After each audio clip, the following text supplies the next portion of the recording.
we're in the middle of a snow apocalypse right now. So We're actually we just hit like below freezing in Texas, and we're supposed to get some snow either tomorrow or Friday. So which is, I mean, pretty uncommon for Texas. Yeah. Yeah. So my wife is a teacher, and they just called off school for the next 2 days for, potential of snow. That's I hate to be the old guy and be like, back in my day they didn't do that, but they didn't do that. I mean, it's Texas though. I mean, people don't know. No one knows how to drive when it freezes or snows here in Texas. So they still don't up here either. So. Yeah. Yeah, that's fair. But I feel like at least up in the Midwest and the North and whatnot, they're a little bit more prepared. Whereas in Texas, snowplows don't exist. So, and not that we get enough to really warrant that, but do you guys remember when the whole shutdown happened last February in Texas? A few years ago, right? Yeah. Yeah. So like the whole state shut down, lost power. It was awful. Yeah, the grid went down. Yeah. Yeah. Thanks, Texas. That was the worst snow ice storm that Texas has seen in like probably history, but definitely over like 100 years. Well, I tell this story a lot, but to like, I don't know, people that I hang out with, like there was this one tour that we were on. I think it was the iHow tour. And do you guys remember when we played El Paso, and El Paso was colder that day than it was back here at home in Michigan? Yeah, that was really cold. Yeah. Yeah, and we ran into snow on the way. Like there was definitely like the whole time we were in Texas that tour, it was cold and snowing, and it was colder in Texas than it was in Michigan. Plus, I'll never all forget. of us being sick didn't. Do you remember what year that was? Either. That was 2018. 18 probably, right? Yeah. Okay. I'm trying to think. Was that the same year that like ice apocalypse hit the Midwest? Like, where it was like the. Oh, dude, we get that every year. I feel like they were calling it the polar vortex. We get that, yeah. Yeah. A lot. It's hard to say because we get like, I don't mean to sound like dismissive, but like we get like a major storm every year at least one. Yeah. So at least it seems like it. So they all kind of blend in over time. All I remember is I was in Wisconsin, either 2018, I think it was 2018, and it was like in the morning, like -18, and I was living in a basement. Brutal. I was living in a basement at the time, so it was -18 outside, and I mean it felt colder, or as cold in the basement. It was awful, but. Yeah, so that's why I don't live in the Midwest, because I can't do that. Like it's like under 32 degrees right now, and I just don't want to go outside. I'm in a hoodie inside because I'm freezing. So, but no, thanks so much for coming on. Boy Nestor hooked it up, introduced me to Mike, and that was super cool. I met Nestor online. He's actually he went to high school with Morgan, who's the other half of Coffee and Sugar. Oh, okay. I think he told me how he kind of met you guys. How does he? Where's the connection between you and him, Mike? Honestly, I have no idea. Oh, I've really? met so many people like over time that like it starts to be like, shit, did I meet you here or did I meet you here? Or yeah. But like all you know is that you know them. Yeah, I just know them. Like I know them, and every time I see them, it's like, hey, how you doing? Or like anytime we talk. But if you were to ask me, like, what's your origin? I have no idea. That's fair. That's fair. But no, he was just like, yeah, I'm friends with him on Facebook. I'll shoot him over a message. And I was like, all right, dope. And then that's how we got here. But I really like to take these things and just kind of roll with the, I don't have any sort of structure to it. I just like to have a conversation and get to know really how you guys kind of came to be a band. And, I first heard you guys back in 2018 when it was No Good For You. Came across my Spotify Discover Weekly, and I was like, oh, this is cool. I like this. And then I heard Novocaine. I was like, all right, I'm sold. And that's kind of where my interest in you guys came. And then, to kind of be sitting here chatting with you guys now. It's kind of cool. So It's let's start always from the in- big. I was gonna say it's always interesting to hear like where people jump in during our history, because it's like depending on when you jumped in, there's a totally different thing that you probably like us for. Like people that would have heard us in 2014 would like us because our heaviness. People in 2018 like basically caught us right when we were transitioning a little bit, like from Thank You and Goodbye into Better Moments. So we were going for a totally different style. So it's just interesting where people like pick the band up. That 2018 was a deadly 1-2 combo, dude. Yeah. The Novocaine and No Good For Me. Yeah. Is it no And good then for Chasing me? Lonely right after that. Yeah. No, I remember because I looked it up. I was like, I know it's been a while, and I was looking at my library, and it was May of 2018 that I added it to my liked list, and so Nice. yeah. And I don't know if you guys saw it, but I there's this thing called Receiptify going around right now where you like Yep. Yeah. yeah. And there's like probably 4 or 5 songs by you guys on that over the last month. After I was like, oh shit, gotta re-up on my Boys of Fall and get ready for the to chat with you guys. So cool. So yeah, let's start from the beginning and where it kind of started molding into Boys of Fall, and whoever wants to take it, go for it. Memi, you want to take this one? Okay. Let's see. Boys of Fall started. It was I guess you guys started in the summer 2011. Is that Yeah. right? Well, pretty much like right when summer was meeting fall. Yeah, basically. Yeah. So, God, I haven't told this story in so long. It's been so long since since we have done a podcast or anything. I was gonna say we could like go I could way in depth about the past, or we could just Yeah. like I break could give it you down. just the nutshell of it is Yeah. that the Boys of Fall started basically with Mike and 4 other people. And one of those people was a mutual friend of me, who also had a mutual friend. So I got to hear a recording, the first Boys of Fall recording that Mike actually recorded himself in his studio. Is like when he had first started recording, and at that time, like, it was still kind of in the stone ages of like home recording setups. So like it was the first time I had heard a local band or something that you would consider local that had an extremely high quality sound, like just from the get-go. And like I was like, man, like, and plus the song was great. Like Mike's singing was like really good. It was catchy, and the song was structured really well, at least for like at the time. And I was like, man, I got to be a part of that if I can. And sure enough, you guys put out a Facebook post that you were looking for a bass player. And I thought about it because it wasn't really my style at the time. I mean, I listened to heavier music and stuff, but I didn't really play it. And then I was just like, you know what, screw it, I'm going to send the email. And I did. And so I joined in December of 2011. And yeah, we've been together ever since. We've been through some up and downs, and like very early throughout the whole thing, we were dealing with some drama, and me and Mike both at like separate times like called each other, and we were just like, hey man, I'm not doing this without you, and because there's like, I'm about to quit. It was like, don't, because I need you, so we stuck it out, and here we are today. So that's like really kind of where it started. And there's kind of like different eras of the band. That was like the very early one. We released the EP in 2012. That's nowhere to listen except like Bandcamp, which I don't know the login, and I'm pretty sure like one of the old guitar players had it, so I don't know how to delete it off there. Yeah. And then there was like the 2013, 14, 15 range was we were really getting a good footing in the local scene, and I think that's where we're really starting getting locally popular. And then 2016, we put out Thank You and Goodbye, and we were supposed to break up, but then we put it out, and then on Spotify, it just kind of did its thing for like 9 months. And then we started getting hit up by managers, which is our current manager. It was like, hey, heard of you guys on Spotify. What the hell are you guys doing? Because we had gained a following on Spotify and didn't even realize it. Because at that time, none of us were even using Spotify. No. So we had no idea that it was popping off.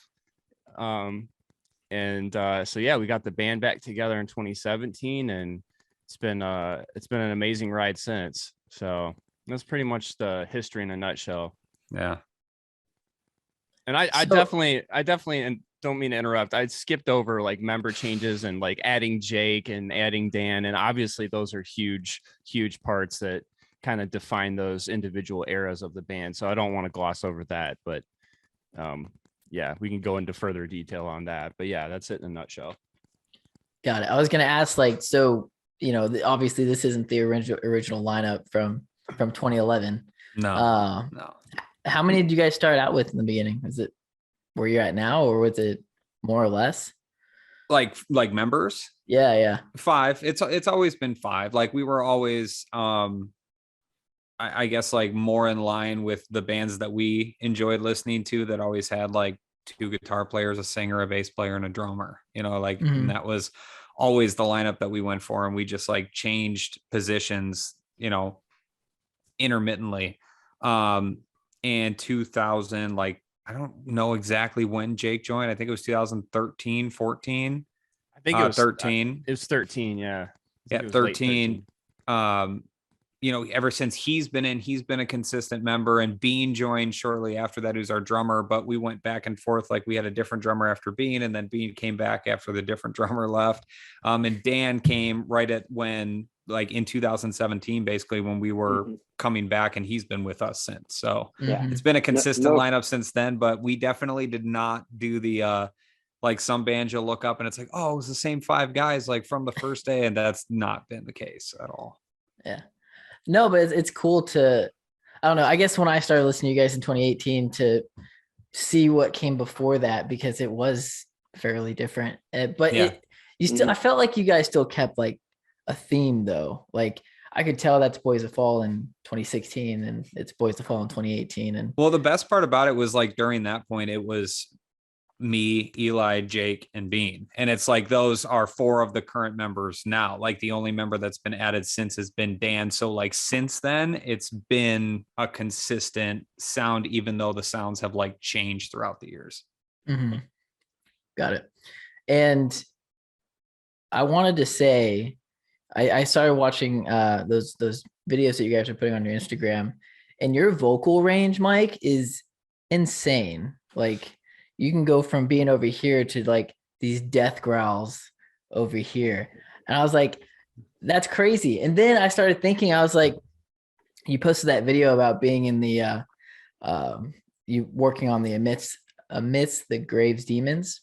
And I had a song on my Spotify liked list, the Swimmer acoustic. Yeah. And it didn't dawn on me until I saw that video that that's you. Yeah. And how you can just throw some like death growl screams into an acoustic song is beyond me, but y'all did it very well. Dude, that was like one of the first times, like I had never been a part of a metalcore comedy album. Like it's weird to think about the fact that like it was on Billboard charts for being like a fucking metalcore comedy album. And when we got to do the acoustic, me and Jake asked Jared, we were just like, how weird can we make this? Like how kind of ridiculous? He's just like, just do whatever you want and I'll tell you if it's too far or not enough. And like the stuff that we added, like if like the point of it was listening to the song and at the end of it being like, wow, that was the stupidest thing I've ever heard, but it was amazing. Like, that was kind of like the goal, just being like, oh my God, did this actually happen? Why did it sound so good? So the other day, because like I only heard the acoustic version of it, because I didn't really like listen to any other song on that album or the EP or whatever was put out. And then I was like, well, there's their acoustic version. There must be a regular version. So I went and watched the regular version in the video. And at the end of it, I was just like, what the hell just happened? Like, what is Jared doing? Like, what is the point? There is no point. No, there's no point. The whole first thing we ever released was, hey Jared, what's that song again? And it was like a medley of all of these favorite metalcore songs. Oh, Literally, I know. the only lyrics are talking about ripping them off, and there's nothing that they can do about it. Like that was the whole point of the entire project. Is So- that the This Is Plagiarism one? Yeah, So and it was just like, hey, can you do 30 voices? I'll try. So I remember when I first heard that song, because like I mean, I still am today, but back in the day, like every single song you guys ripped off, I say ripped off, but like, copied and added into that song. I listened to like all those bands and I was like, this is great. And that was when I really first heard of Jared. And so I listened to that whole album. I was like, wow, this is really, really, really well produced and actually kind of fun to listen to. Yeah. But it's just an entire comedy album. I thought that was awesome. And so when you posted that video that you're like, oh, I was also on this one, I was like, holy shit, he was on this one too. So how much I guess work did you do with Jared, and was it just those two that you did with them, or?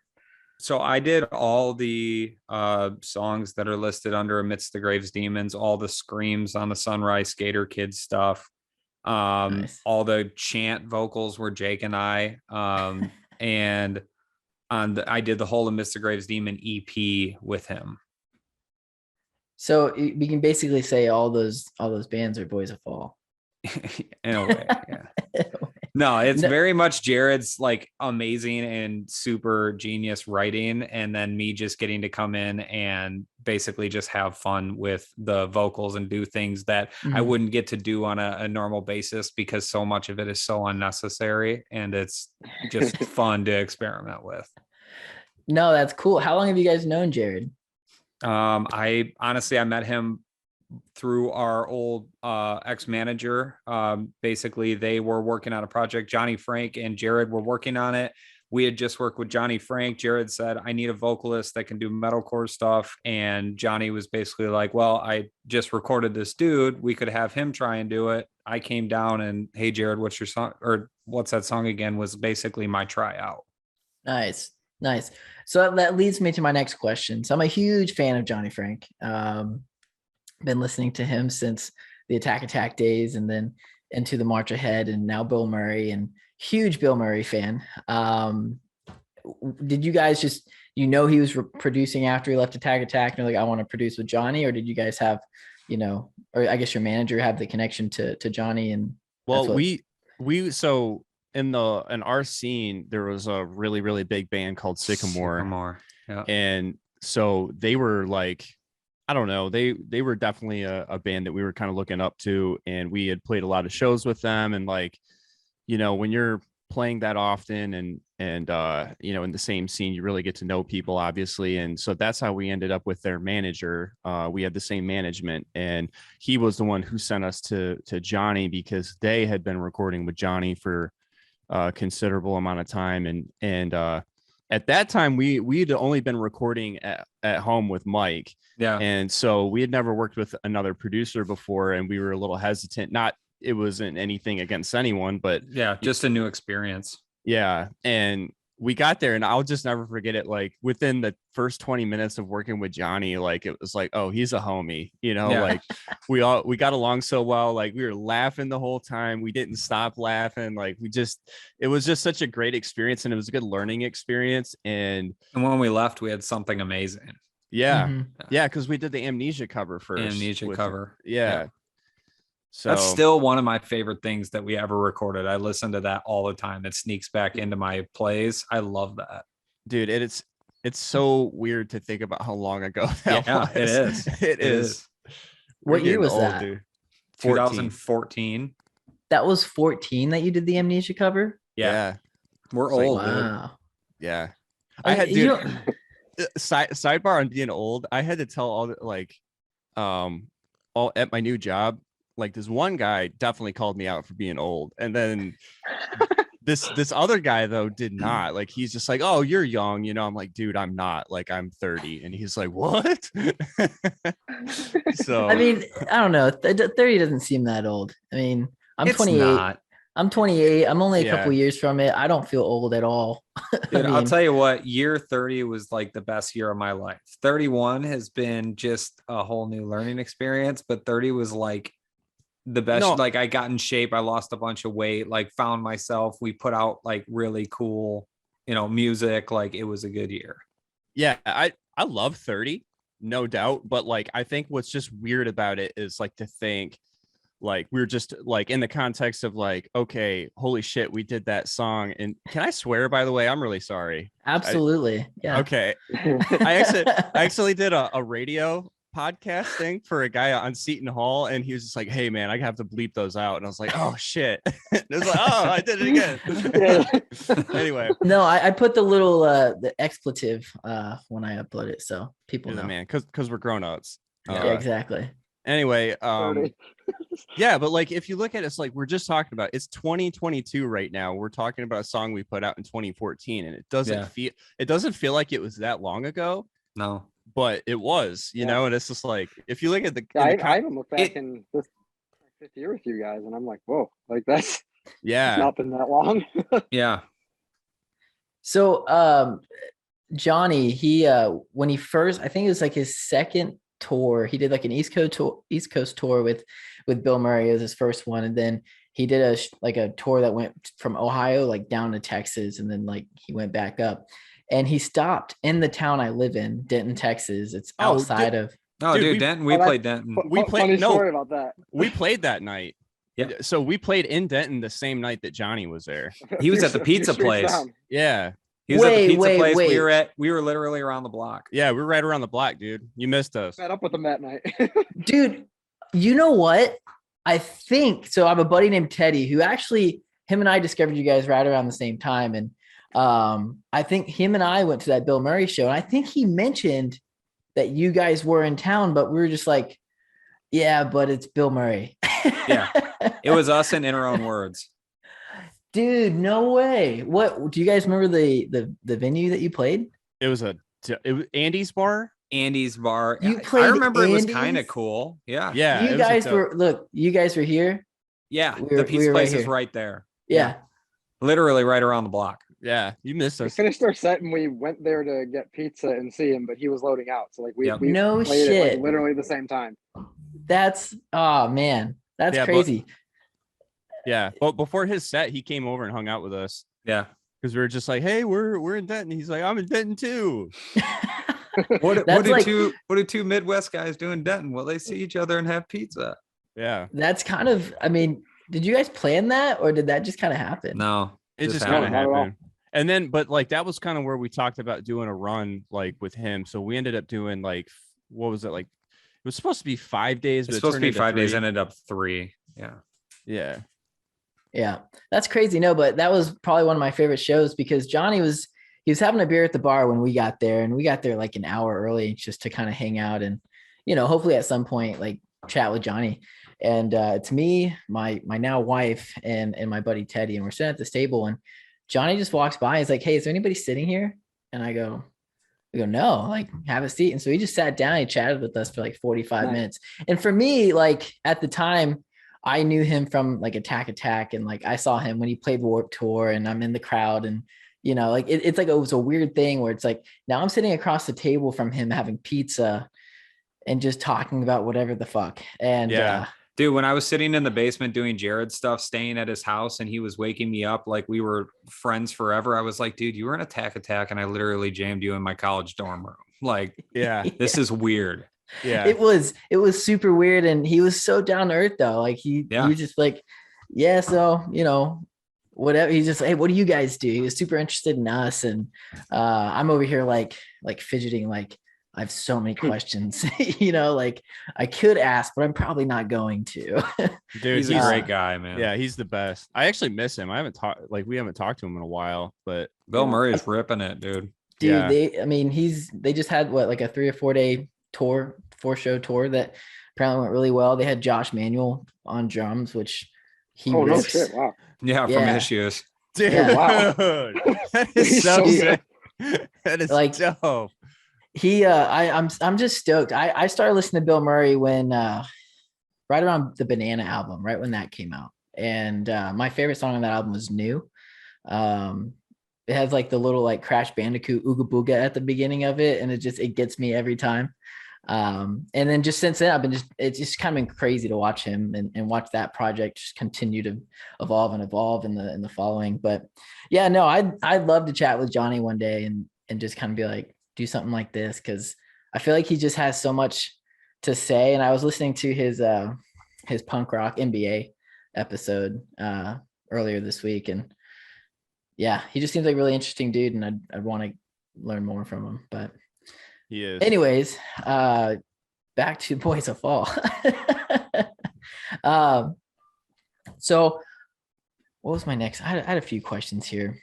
Yeah, so as a band, you guys obviously have an influence. I'd think that you guys have an influence. What would you guys say the influence came from?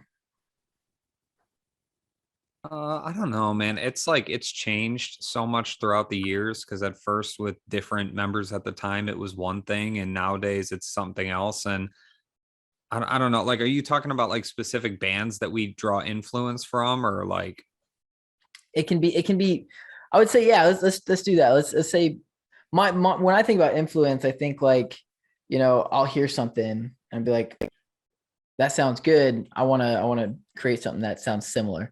So that could be a band, that could be a song, that could be, yeah. Nowadays it's like we mostly listen to songs that have like cool structures, like energy, like songs that have like cool structures, or like, hey, like I really like the way this part brought in energy, let's do something like that. But we don't ever listen to the song and we're like, hey, we want to break down like this, or we want to bridge like this. It's more so like, I really like how that pre-chorus went into a bridge, we should try and write a song where the structure of it is a pre-chorus going into a bridge like that, like something.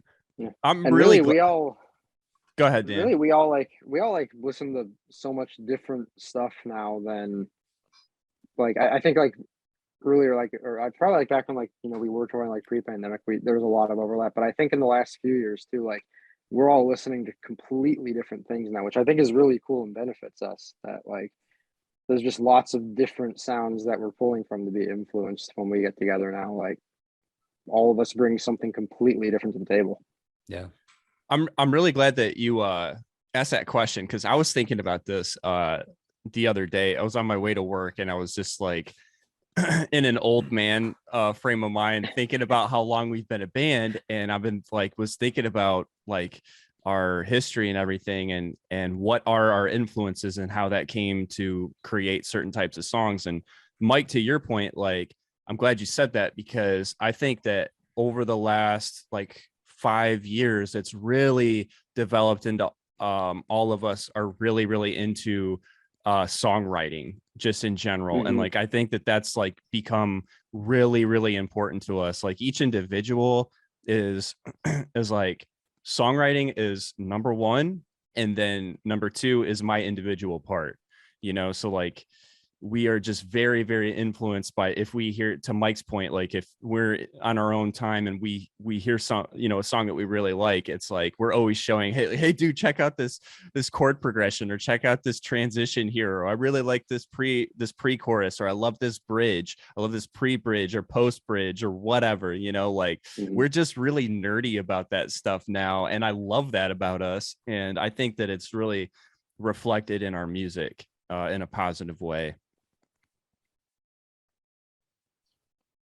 Cool. Do you guys have a band that you feel like, a favorite band that you feel like helped influence y'all's music?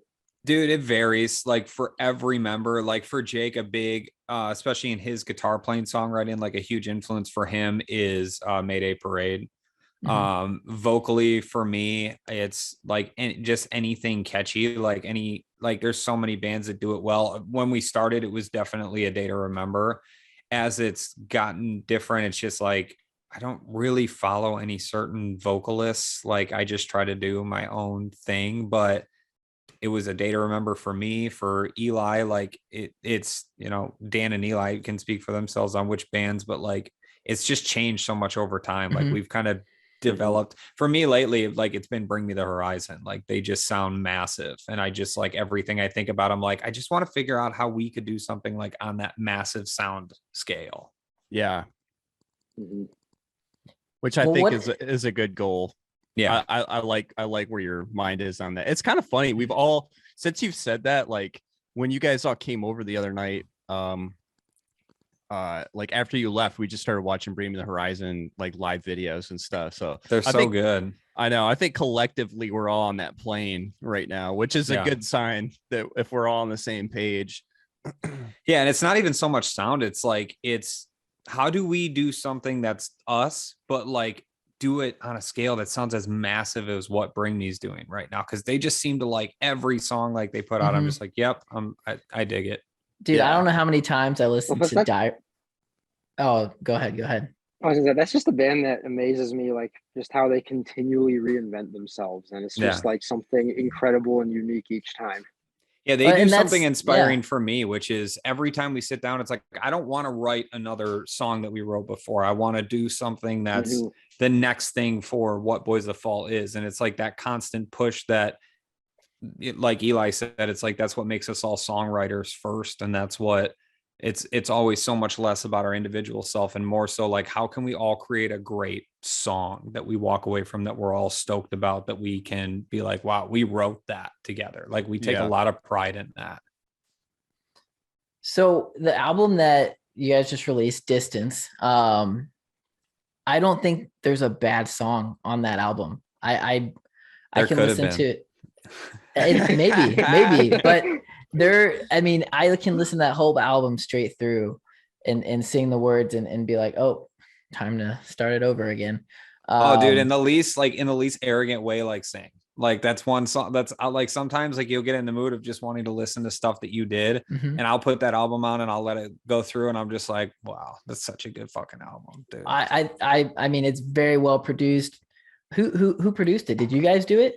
Yeah, we did. We self-produced. Yep. That's amazing. That's amazing. It sounds awesome. And I've turned so many people onto you guys because of that album. Thank you. Yeah, we Yeah. appreciate it. Thank you No, so like much. some of my my buddies out in Phoenix, you know, we talk about music. We're in this big group chat, and a couple of them are in a band called Archetypes Collide. And so they're always looking for new music. I'm like, all right. And the drummer's name's Tyler. I was like, you need to listen to this album. Just go listen to it. Report back to me once you're done. Let me know what you thought. And he came back and he's like, dude, that ripped. And I was like, I know. One of my other buddies, I'm going on a road trip, send me albums. So I was like, got you. So sent him over Distance. And it's just one of those albums that's repeatable and easy to listen to. And every time I send it to someone, they're like, holy shit, like I really enjoyed that. And I'm like, yeah, I mean, I don't know.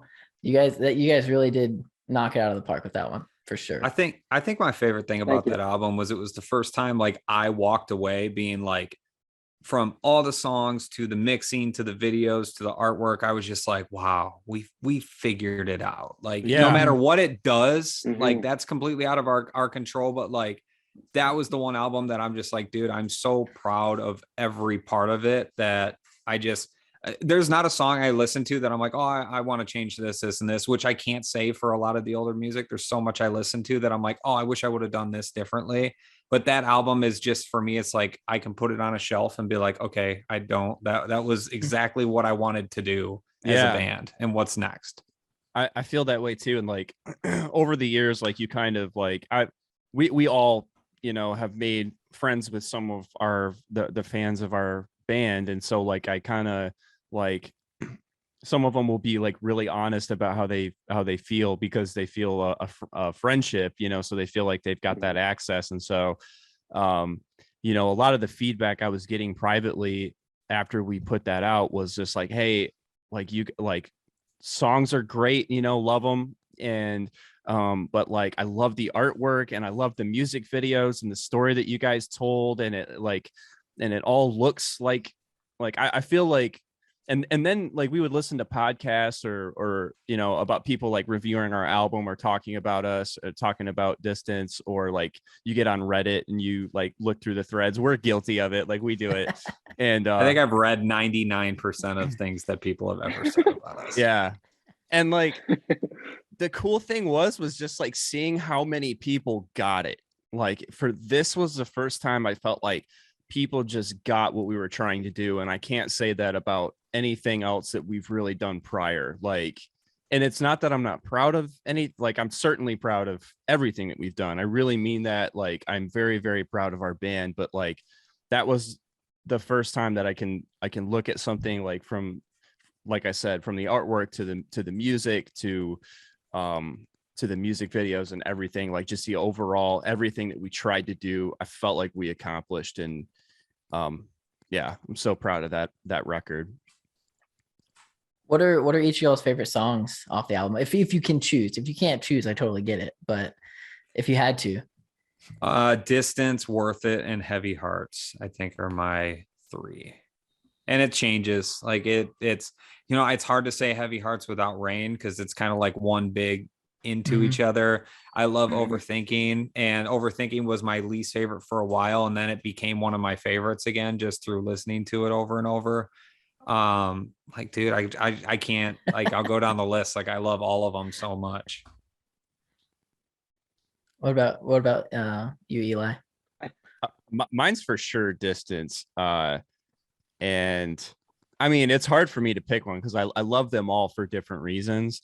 For sure it's Distance, and then I think like number 2 would be Rain and Heavy Hearts, because I love, like, if I can just, I don't want to ramble, but like I will say that like when we everything down to like how we wrote the songs and then how we put them in order on the record, like I'm so proud of that. It worked and we were all on the same page with that, like, and so that's why it became what it was, like just very, very detailed. And I could hear all those details. And like every time I listened to the album, like I relived that whole process. And that was just the like epitome of what like being in a band is supposed to be about, and we really poured ourselves into every single detail. So yeah. And that starts with Distance and like every single song. But like that one, when that one was in its demo phase and I really got to get a chance to like understand what we were trying to go for on that, like that really set the tone for what we were trying to achieve on the record. And so yeah, that's kind of on top of just like it's so like sad and beautiful, and you guys like it shows our versatility. It's my favorite thing lyrically I've ever written. Yeah, it's just all the way down to your lyrics and the guitars. It's heavy and it's soft at the same time. It's like it's brutal, but I think that's one of my favorite parts is the soft and the heavy just combining so well. It just builds and builds and builds, Yeah. and it's like it feels like one of those songs where we gave the listener like the payoff came. Like it wasn't one of those moments where it builds and you're like, is it gonna hit? And it finally just like all comes together. And that's the one thing I noticed from a lot of people's comments was they felt like they got that big wow factor hit, which is exactly what we wanted for the first song on the album, which is why we released it first, so that we could be like, listen, if you don't get this song, you're not going to get the rest of the album. And it has to be with this song first, because this song is every single thing that Boys of Fall does, from like the softest parts to the catchy parts to the heavy parts. Like this was us in one song. Yeah, just crunched down to like 2.5 minutes. Yeah. Yeah, it's a quick song.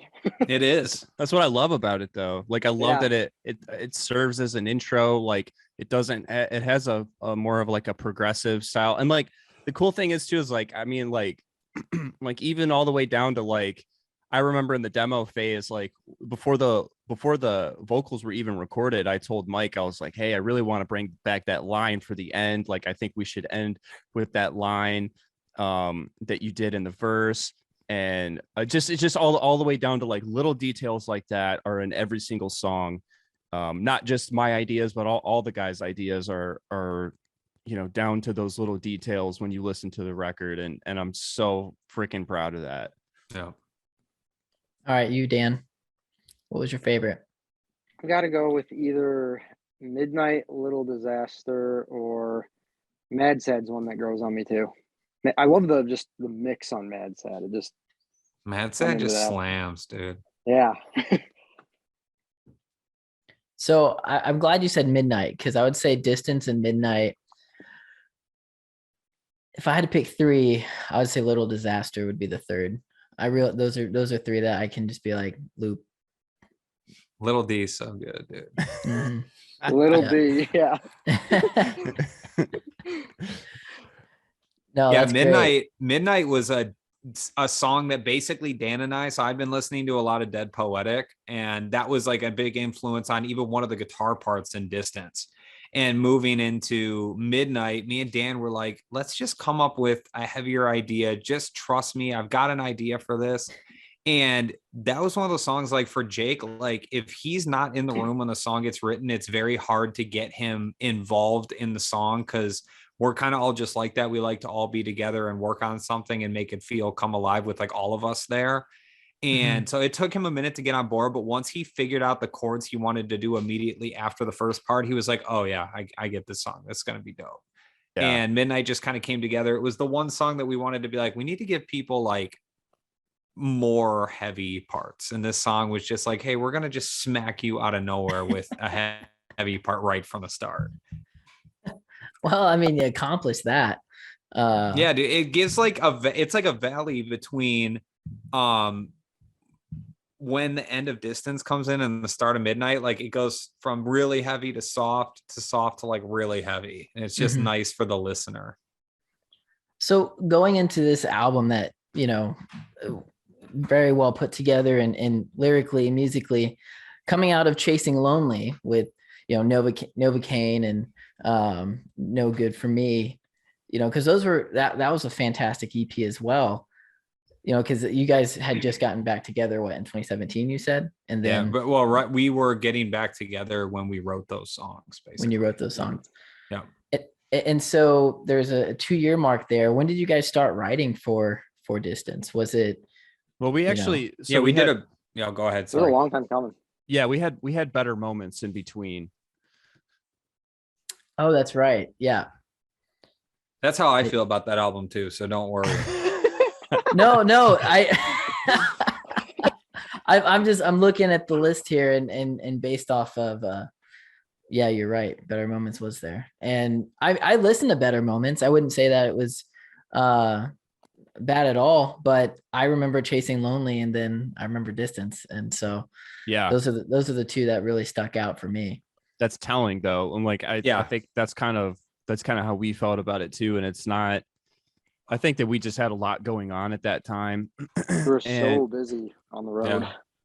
And I think we were really trying to just figure it out. I think we were like, we came back thinking we were supposed to be a band, like supposed to be a certain style of band based on what our team at the time thought. And it was just a very confusing time. We were trying to figure out like, because we always knew that our stuff was good. I mean, we wouldn't have had a following. We wouldn't have had like, there was a lot of stuff like, and I mean this like prior to breaking up. So like that whole, time was pretty tumultuous emotionally. And we were trying to break out of the local scene and, like trying to figure out, okay, now that we're back as a band with a label, like, how do we right the wrongs? Like, how do we achieve what we weren't able to? And it was like, well, everyone told us that we should be more poppy, so let's do that. And also it was weird because we had released No Good For Me and that had done so well immediately that we're like, okay, let's just expand upon that. And in doing so, I think that like we unconsciously put a box around ourselves, which is something that we always told ourselves we would never do. And so I think that's kind of how and why Better Moments, like, it's not a bad record. It's just not one that left an impact like we hoped it would. And so I think going into Distance, like we were coming off of all those, like all the tours and stuff for Better Moments. And we were just like kind of just, I think, wore out emotionally from being on the road. It's hard. And being on the road a lot is hard, even though it's like everything I've ever wanted to do. It doesn't make it any less difficult. And so towards the end of that album cycle is when we started it, but we started Distance with the intent of like, we have something to prove again. And we needed that. I think we needed that fire under our asses again. Yeah. And it worked, And when was y'all's last tour? Was that in 2018? Yeah. 20. No, Yeah. 20, 2019. 2019, yeah. 2019, Yeah. And 19. then our last show was beginning of just 2020. just over 2 years ago. It was in January of 2020, and then it all went down. Yeah, that's Yep. like right before the world shut down. Yeah. What was y'all's favorite tour that you've ever been on? And I'm not sure how many you guys have been on, but Dude, there's like for me, and I've loved every tour for different reasons. And like one of my main reasons for each tour that I've loved it is we've been very blessed with the bands that we've toured with and like having a good relationship with all of them. Like a lot of like you worry about when you get on the road and like, are you going to get along with this band? Is it going to be awkward all the time? And it's just awesome to say that we met so many awesome people. But my favorite tour we ever did strictly because of the shows and how well it felt like, and I felt like we kind of hit our stride, was the Never Loved and Oh Weatherly tour that we did. It was like a 2-week run tour. But it just felt like every night we were like on it. The shows were awesome. Like there were a lot of people at each of the shows. Like it felt like for the first time we kind of like really hit our stride. And I just remember it for that reason. Like that tour has always stuck with me. And I've loved our We Were Sharks tour. I love the Abandoned by Bears tour. I love the In Our Own Words tour. Like they've all been awesome. The Old Weatherly tour is the only one that the band didn't die out on. Yeah. Yeah. Right? I remember like bits and pieces of every single one and every single tour. Like, even the weekend runs, everything means so much to me. Even I don't know. But yeah, I think that's a great one, Mike. Cause like I remember coming home from that tour because that was a headliner and like we'd never done a headliner before. And I remember coming home from that tour and I told my mom, she came over to see me. And I was just like, I kind of got emotional. I was like, Mom, I feel validated. Like I felt like my life came full circle. It was like everything I set out to do, like we finally did it, and we did it at a good level. And like, yeah, that was really special because every single night was just like, how is it going to get any better than this? And then it got better the next night. And it was just one after another every single night. It was great. It was awesome. cool. And you said, was that the one with the Weatherly that you guys headlined? Yeah. Yeah. I took photos of a Weatherly back in 2019 when Sad Summerfest. Oh yeah, yeah. Oh, Yeah, yeah, because they're from Texas. from Texas. Yeah. I forgot about that. Texas boys.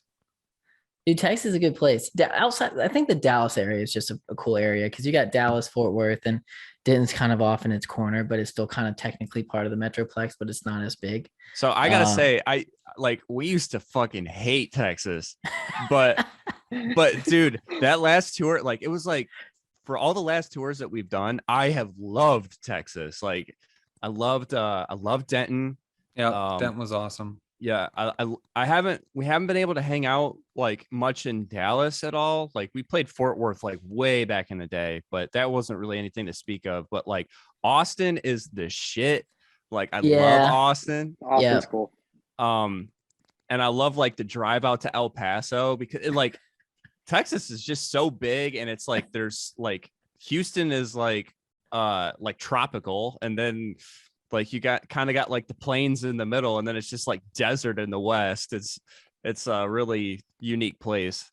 I've come to really appreciate it. Yeah, we kind of have it all down here. But no, you're right. Austin is the shit. And if I could live anywhere, it would be Austin. Just because it's just a cool atmosphere. The people are different, and you know, it's a pretty decent city. But yeah, so speaking of cities and touring, and I know you guys made a post, and you don't have to share, it's totally okay. But you did say you guys have confirmed some shows, so that's super exciting to see. But you know, is Texas in the future, or what Dude, are we Texas thinking? is definitely in the future. We're kind of all in positions where it's just touring's going to be a little like not as close together as we would like it to be, but there's each part of the country, dude. There's like certain things that we have to hit and places that we haven't played that we want to play, and Texas is definitely on the list for sure. Cool. Because if you do come down to Texas, I am a concert photographer, so I've been doing that for like 5 years. So if you guys Nice. need some photos, I'm your guy. And more than Definitely. likely, if you're coming to town, I'll put in to shoot the show anyways. So Oh yeah. yeah, no, you guys definitely should come down to Texas because we have a good time down here. Yeah, we owe Austin a show. Yeah. I would love to come back to Denton because for whatever reason, like That people was an awesome show. people showed up. It was Yeah. dope. Dude, okay, if you look, if you want to book a show for Denton, like I'm here, like right here. You can just 2 minutes down the road and I'll be there. Yeah. If you want to play Andy's his, I don't know. I remember you guys were what 2018 when you played Andy's Yeah. and Denton. Yeah. They've completely redone it. It's so much better. Just, come on through. It wasn't bad when we played it. I remember it being a nicer place. Yeah, it was super nice when we played. It was a good venue, but they've basically renovated the entire building. So Wow. it's even better now. So more reason to come on down. So I'll never forget real quick. So I don't know if you remember this, Mike, but the one time we played Fort Worth, you got on stage. Do you remember it was Dear You? And you're like, what's up, Texas? Like, we kind of fucking hate Texas. But here we are. Something like that. It was the only time we've been booed. It's like, so they start going, boo. It's like, oh, well, they're pretty proud of Texas in Texas. So. I don't remember that, but I don't doubt that it happened, dude. Do you remember the one show that we played on the Halloween in Toledo? And I was like, at the end, I was like, yeah, I know, we're almost done. Yeah. That was such a terrible show. And I don't know why, dude, but the whole crowd boycotted us from the moment that we walked on stage. Like every song, there was like no clapping. And we were like, I mean, dude, are we really just that bad? And I remember, dude, at the end, I finally looked down and I was like, yeah, one more song. We're almost done. Yeah. Oh, it was because nobody was clapping. And like when we got done. So it was a packed house. It was pretty, I'm really glad we didn't give up after that night because that was still pretty early on. That was very early on. That was definitely a moment that could have make it or break it. Yeah. Who were you guys touring with on that one? We played with Gold. Such Gold. But we were like a local opener. Oh, okay. Isn't that Jake's first show? Is that the same one? No. Okay, because that was also there, right? No, this is at Mickey Finn's. You guys didn't play it. Jake's first show was with Billy and at Frankie's. Okay, yeah, I thought it was Toledo that his first one was, so that's why. Yeah. No, that one wasn't good either. Mickey Finn's though. So getting booed in Texas, did that like kill your morale or what? No, dude, no. Back then, man, like honestly, if we would have got booed, it would have been booed by a whole 3.5 people. Like there was nobody at the show. So at that time we were really hoping because like nobody really knew us nationally, and Mike was doing the Jared Alonji stuff. So there was a little bit. We were hoping that would kind of start drawing some people out, and it did in places like I remember someone from New Jersey came out just to see you because you were on Jared's stuff. But yeah, we played for nobody on that run pretty much. It was a good learning experience. Yeah. I mean, I've never experienced tour, but I can only imagine it's draining, I'd assume.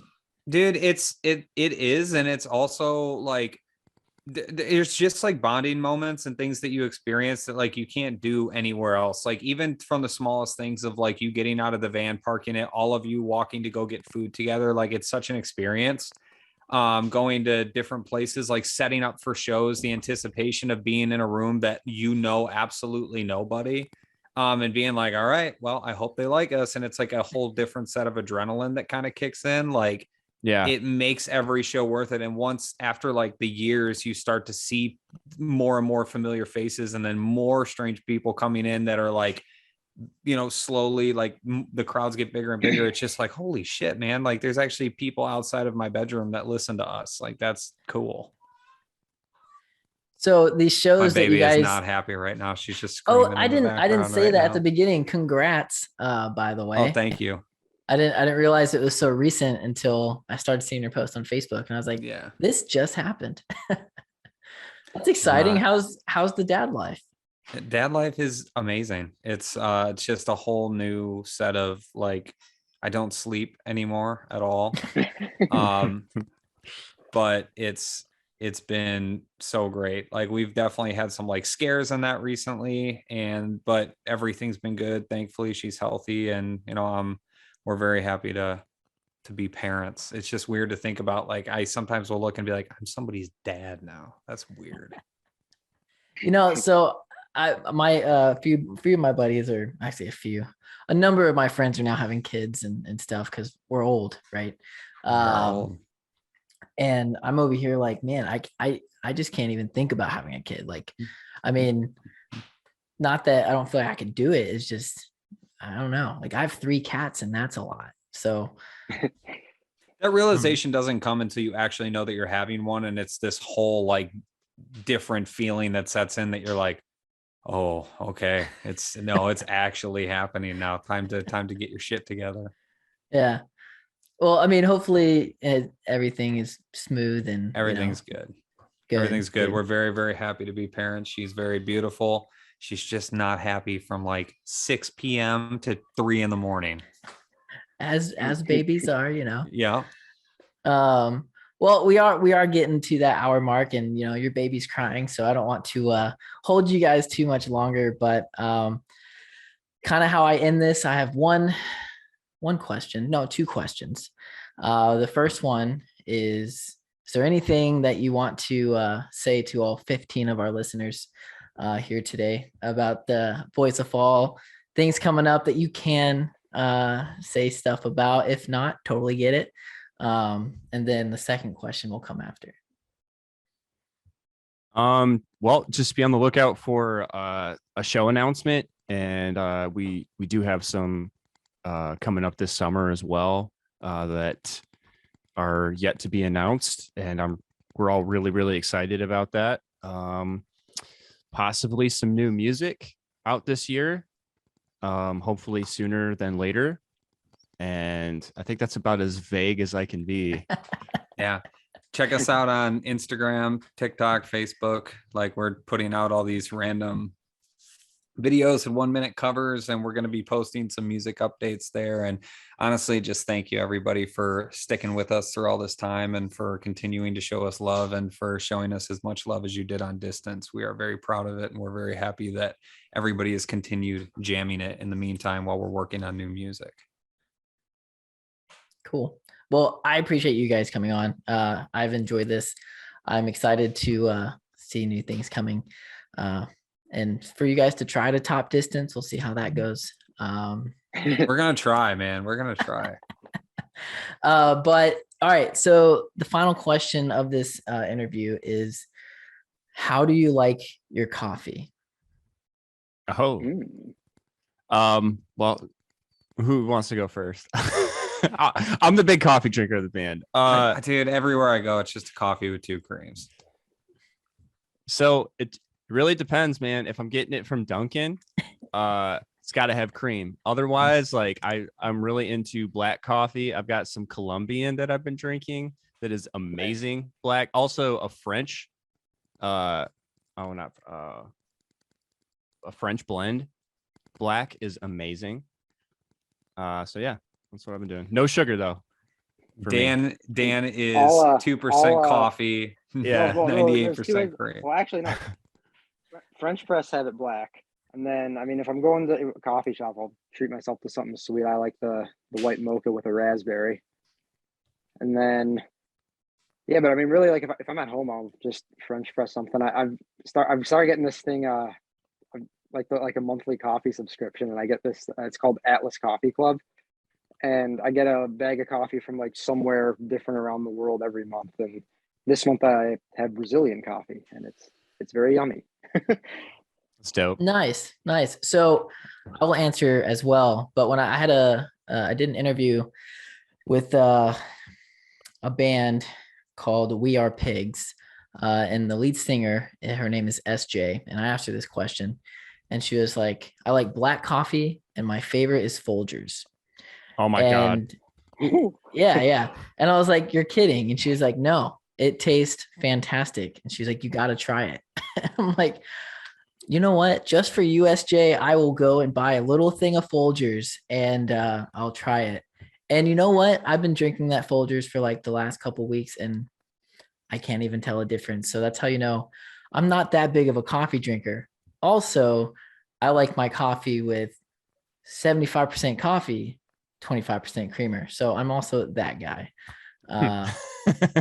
Just kind of is. I didn't grow up drinking coffee. I didn't start drinking coffee until like maybe a year or two ago.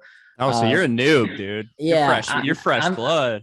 Yeah, I mean, I like the pumpkin spice latte from There you go. Starbucks. That's pretty fire. But Yeah. it's funny because all throughout college, my nickname was Coffee, and everyone was like, "Oh, do you just like coffee?" And I was like, "No, my last name's Kaufman," and that just, I guess, rolled off the tongue for people. And that's kind of coffee and sugar. That's kind of how this kind of came to be because Morgan's last name is Sugars. So Oh, okay. that's kind of where that came That works. That's out dope. perfectly. Yeah. You're young in your caffeine addiction, dude. Yeah. Mhm. Hang on, man. It's a wild ride. One thing I've started, if you're doing, I like to do, if you're doing like a French press or something like that, put the cream in first and then pour the coffee in, and it just like it mixes better. It's just like I like it. It totally tastes different for some reason.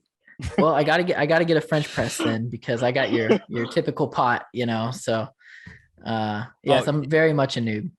I'm definitely a pour over, man. Like I don't know why, but like if you got a Keurig or just like your normal like coffee pot, like it does something to the taste. I don't know what it is. I can't put my I finger don't on like it. Keurig anymore. Yeah.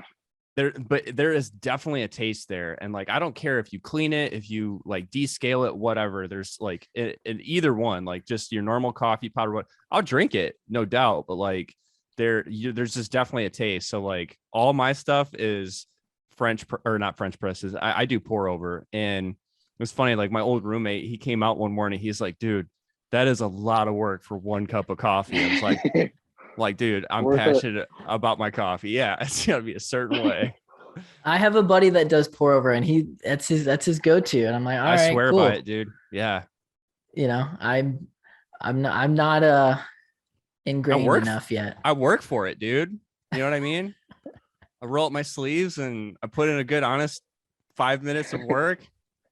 Makes it that much better. All right, well, now I got to get a pour over, and I'll report back on how much better it tastes. Let me know. Well, cool, guys. Again, I appreciate your guys' time. This has been fun. You know, I've been listening to you guys since 2018, and it's kind of cool to kind of see this come to be. So I look forward to seeing more things out of y'all, and you know that show announcement, and hopefully multiple shows thereafter, so you guys can go on your distance tour. I think that's kind of fitting. Yeah. So keep me so, posted, and I look forward to seeing you guys come to Dallas. Awesome. Thanks so much, man. We appreciate you Thank having you. us. Thanks for having us. Absolutely. All right. Peace out, guys. Yeah.